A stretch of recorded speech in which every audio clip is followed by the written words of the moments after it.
लखनऊ से सटे हुए काकोरी के सरजमी पर हैं। शहीदों की धरती काकोरी में मौजूद है। निगम नगर पालिका अध्यक्ष का चुनाव है।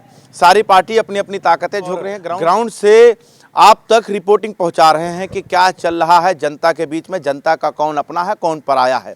दावा बहुत सारे हैं लेकिन लोग नाराज हैं। देखिए, लोग नाराज नहीं हैं, राजनीतिक दल के जो नेता हैं वो नाराज हैं। नाराज वो लोग हैं जिनको भ्रष्टाचार करने का अवसर नहीं मिल रहा है, वो नाराज हैं। भारतीय जनता पार्टी लफ्फाजों की सरकार है। लफ्फाजी की जिम्मेदारी भारतीय जनता पार्टी के पास है और जो मुसलसल जो है 5 सालों से हो रही है, ज़मीनी सतह पे कोई काम नहीं हो रहा है, लोगों को गुमराह किया जा रहा है। लाठी डंडों की सरकार है, लाठी डंडों के दबाव पे हमें आपको डराने की कोशिश की जा रही है। लोग डरे हुए। यहाँ के जितने भी ये पार्टी के पक्ष विपक्ष दोनों डराते हैं। यहाँ की जनता को पक्ष विपक्ष दोनों डराते हैं। अपनी रोटी सेक के खाते हैं, ये कोई नहीं करते काम। और प्लस ये शहीदों की धरती है, यहाँ विधवाओं का टैक्स माफ़ होना चाहिए। घर वाला ये आवाज़ नहीं उठाते, पक्ष विपक्ष दोनों नहीं आवाज़ उठाते। विधवाओं का टैक्स माफ़ होना चाहिए, बेवा यतीमों को सुविधाएं उपलब्ध होना चाहिए। यहाँ ये ऐतिहासिक कस्बा है, यहाँ की जवान लड़कियाँ धक्के खाने लखनऊ जाती हैं। यहाँ फ्री स्कूल होना चाहिए, बल्कि इतना महंगा स्कूल है कि वहाँ बच्चे गरीब को पढ़ाना मुश्किल है। 2 चीज़ों पे भारतीय जनता पार्टी काम कर रही है, एक शिक्षा पर और एक स्वास्थ्य पर। स्वास्थ्य सेवाएं भी जो है ना, दवाइयाँ इतनी महंगी कर दी है कि आम आदमी की पहुंच से दूर है और वो बगैर दवाई के अभाव में वो आदमी मर रहा है।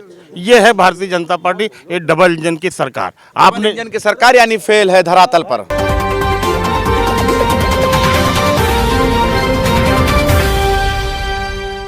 BJP, Sapa, all India Majlis-e-Ittehadul Muslimeen और बसपा, ये चारों पार्टी के लोग मौजूद हैं। सबसे पहले तो हम सवाल जो है वो भाजपा से ही करेंगे क्योंकि डबल इंजन की सरकार है यूपी में। लोग आरोप लगाते हैं कि भाजपा का जो भी काम है सिर्फ आसमान पर है, यानी किताबों तक है और दफ्तर तक है, धरातल पर नहीं है, इसीलिए लोग नाराज हैं। तो इस नगर निगम के चुनाव में, नगर पालिका अध्यक्ष के चुनाव में कैसे आप अपने आप को पेश करेंगे? देखिए, नाराज़गी का कोई विषय नहीं है। इससे पहले विधानसभा चुनाव में भी आपने देख लिया है, इसलिए जनता में नाराज़गी नहीं है। रही बात जो आपने जो प्रश्न मुझसे किया, धरातल पे है 2800 से अधिक आवास यहाँ पर प्रधानमंत्री आवास बने हुए हैं, ठीक है, और ये आम जनमानस को ही मिले हैं, ठीक है। तो विकास की जो बात है, विपक्षी दलों के पास कोई बहुत बड़ा मुद्दा नहीं है, तो उनके पास बहुत गिने चुने मुद्दे हैं जिस पे भारतीय जनता पार्टी घेरती, लेकिन वो घेर नहीं पा रही क्योंकि जनता उनको समर्थन नहीं दे रही। जनता के समर्थन से ही तो हमें सरकार। अब भाजपा की मुश्किलें बढ़ती हुई नजर आ रही क्योंकि सपा में चाचा भतीजे एक हो गए हैं। दिक्कत नहीं है। देखिए, अच्छा है, उनको भी हराया, पहले भी हराया है, एक और मौका मिल जाएगा हमें उन्हें हराने का, ठीक है। और भी जो लोग बचे हैं वो भी शामिल हो जाएं क्योंकि एक साथ सबको निपटाने में ज़्यादा अच्छा रहता है। भाई साहब, हमारे भारतीय जनता पार्टी की जो मंडल के मैं समझ रहा हूँ शायद पदाधिकारी है, अध्यक्ष है, उन्होंने बात कही निपटाने वाली बात। अब आप समझ रहे हैं कि भारतीय जनता पार्टी के जो मंडल का कार्यकर्ता है, भारतीय जनता पार्टी के कार्यकर्ता किस तरीके से निपटाने की बात कर रहे हैं। बात निपटाना भी आपने खुद सुना कि आपने तो कहा है निपटाने की बात, तो आपने, आपका शब्द था निपटाने का शब्द। ये वही मैं कह रहा हूँ, भारतीय जनता पार्टी और समाजवादी पार्टी ये सब आपस में निपटने और निपटाने का काम करती है। क्या कहना चाहेंगे? भाजपा का पलटवार आपने देख ही लिया होगा, सुन भी लिया होगा, किस तरीके से जवाब देते हुए नजर आ रहे हैं। निकाय चुनाव की जिम्मेदारी माननीय राष्ट्रीय अध्यक्ष अखिलेश यादव जी ने माननीय शिवपाल सिंह को दी है। उनके सरपरस्ती में हम लोग चुनाव लड़ेंगे, जिसको भी पार्टी का टिकट होगा उसको लड़ाने का काम करेंगे। पिछली मरतबा भी निकाय चुनाव में काकोरी नगर पंचायत में भारतीय जनता पार्टी को 30 नंबर पे छोड़ा था, अब की भी 2000 वोटों से पीछे छोड़ने का काम करेंगे। आरोप देख रहे थे किस तरीके से फर्क नहीं पड़ता है चाचा भतीजे के आ जाने से, और आप बता रहे चाचा को बागडोर दे दिया गया है। चाचा भतीजे एक थे, एक हैं, एक रहेंगे और कोई फ़र्क नहीं पड़ता। ये लफ्फाजों की सरकार है। चाचा भतीजे एक हुए हैं, MIM को अच्छा लग रहा है? ये हमें अच्छा नहीं लग रहा है और अच्छा लग भी रहा है क्योंकि हम तो एक संवैधानिक आदमी हैं, हम अपने देश को बचाने निकले हैं। हमारे वो भी भाई हैं, अभी भी गलीमत है कि काकोरी की बात करिए, कुछ फर्क पड़ेगा? मजलिस आगे आएगी काकोरी के अंदर? इंशाल्लाह आएगी, ऊपर वाले ने चाहा है। काकोरी के अंदर जब मैं लोगों से ग्राउंड पर रिपोर्टिंग करने पहुंचा तो यहाँ पर समस्या ज़्यादा दिखाई दे रही थी। जैसे स्वास्थ्य की बात किया जाए या शिक्षा की बात किया जाए, बच्चियाँ जो हैं लखनऊ जाती हैं पढ़ने के लिए, और स्वास्थ्य के बारे में अगर घुमा के फिर लखनऊ ही जाना पड़ता है। काकोरी में ऐसा कुछ सुविधा नहीं है। ये आखिर क्यों? अभी जो एक डिग्री कॉलेज की यहाँ पर आवश्यकता है, ये बात बिल्कुल सही है। यहाँ पे जनमानस ने जो एक विषय रखा है, माननीय विधायक जी ने जो शहीदों की धरती पर ये कमी कैसे, क्यों?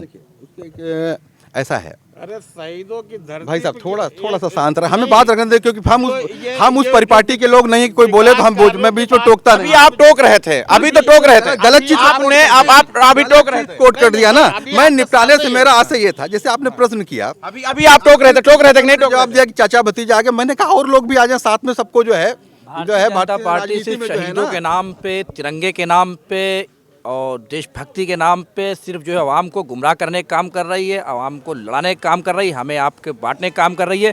इनके पास सिवाय नफरत के एजेंडे के अलावा कोई एजेंडा नहीं है, सिवाय नफरत के अलावा जमीन पे कोई काम नहीं। मोहर लगा दी भारतीय जनता पार्टी के एजेंडे पर लगातार 14, 19, 17, 22 ये उत्तर प्रदेश की जनता और देश की जनता ने हमारे ऊपर जो है मोहर लगा दी है। एक बात कहना चाहूँगा, कुछ लोगों के लिए परिवार ही उनका देश है और भारतीय जनता पार्टी के लिए पूरा देश ही परिवार है। तो बीजेपी में परिवारवाद नहीं है क्या? बीजेपी में परिवारवाद नहीं है? गंज से विधायक जो है, सांसद जो है, उनकी बीवी पत्नी जो है विधायक है, एक बार से नहीं 2 बार से लड़ रही है, तो परिवारवाद तो आपके आप में नहीं है क्या? नहीं, सुन लीजिए, जैसे आपने चचा भतीजे की बात करी लखनऊ थी, से चल करके आए हुए जो भारतीय जनता पार्टी 5 साल जो बीत चुके हैं, दोबारा टर्म चल रहा है और डबल इंजन की सरकार चल रही। आपने जो गड्ढा मुक्त योगी जी की एक स्कीम निकाली थी, गड्ढा मुक्त, शायद मैं समझ रहा हूँ ये 7 साल हो चुके हैं सरकार में, जो योगी सरकार जो है यहाँ पे, लेकिन इसी रोड के ऊपर आज तक गड्ढा मुक्त नहीं कर पाई। जो गड्ढा मुक्त की बात आपने कहा था, 22 नवंबर को गड्ढा मुक्त करने का वादा लिया था आपने, गड्ढा मुक्त का वादा लिया था आपने, गड्ढा मुक्त क्यों नहीं हुआ? और अगर हो रहा है तो सही तरीके से क्यों नहीं हो रहा है? मुझे मौका दीजिए, क्यों नहीं हो रहा है भाई? काकोरी बाबू त्रिलोकी सिंह इंटर कॉलेज है यहाँ पर। उससे पहले बहुजन पार्टी की भी सरकार रही यहाँ पर और समाजवादी पार्टी की सरकार रही। जब बरसात होती थी, आप सब लोग जानते हैं, वहाँ पर पानी भरता था। ठीक, विकास का एक छोटा सा उदाहरण दूंगा, मैं बहुत दूर नहीं जाऊँगा। आज आप जाइएगा डबल लेन की, काकोरी से हरदोई रोड से काकोरी की जोड़ डबल लेन की बढ़िया सरकार बनी है, वो सड़क बनी हुई है और वहाँ पर जो है कोई डबल लेन की सरकार बनी है। सुन रहे डबल लेन की सरकार बनी है, निकल गया आखिर। MIM पर इतने एक्सीडेंट हो रहे हैं कि आम लेन की सरकार सही कह रहे हैं। डबल दुबग्गे से लेके मलियाबाद तक की कोई दिन ऐसा नहीं है जिसमें एक्सीडेंटल मौतें नहीं हो रही हो। गड्ढों में जो है गाड़ियां घुसी जा रही हैं, गाड़ियों के परखचे उड़े जा रहे हैं एकदम। कोई दिन ऐसा नहीं जिस दिन जो हत्याएं ना हो रही हो।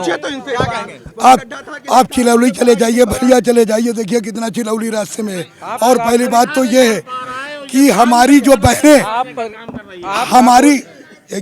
हमारी बहनें जो जाती, हर जात की धक्का खाने, तुम्हें शर्म नहीं आती? एक फ्री स्कूल यूनिवर्सिटी बना दो। इतने साल हो गए, पत्रकार महोदय, आप इतने दिन हो गए हैं कि काकोरी में जब एंट्री कर रहे थे, पुल के ऊपर चढ़े होंगे, पुल के ऊपर वो गड्ढे थे, इन नौजवानों ने चंदा करके जो है अपने पास से ट्राली ले जाके गड्ढे। तो आत्मनिर्भर बनी है ना, ये तो योगी जी ने कहा आत्मनिर्भर बनी है। आत्मनिर्भर बनने से बेहतर, मेरी बात सुनिए, जिस हरदोई रोड की आप लोग बात कर रहे हैं, आपको पता होगा ये नेशनल हाईवे है, इस पे काम शुरू हो गया है। निश्चित तौर पर जब कहीं नया निर्माण होगा तो कुछ कष्ट जनता को झेलना पड़ रहा है, उसके लिए मैं जनता से क्षमा भी मांगता हूँ। निश्चित तौर पे हरदोई रोड पे जो गड्ढे हैं, इसलिए क्योंकि NH हो गया है, इस पे निर्माण कार्य शुरू हो गया है, पुल पे मिट्टी पड़ना शुरू हो गई। सपा वाले ज्यादा चलते हों। हमारा भाई अभी यहाँ दुर्गागंज के टंकी के पास में त्याग नेता का लड़का खत्म हो गया था, मैं किससे माफी मांगू? मेरे भाई को कौन ला के देगा? कौन वापस ला के देगा? भाई को कौन वापस ला के देगा, ये बताइए। डेली एक्सीडेंट होते हैं हरदोई रोड के ऊपर।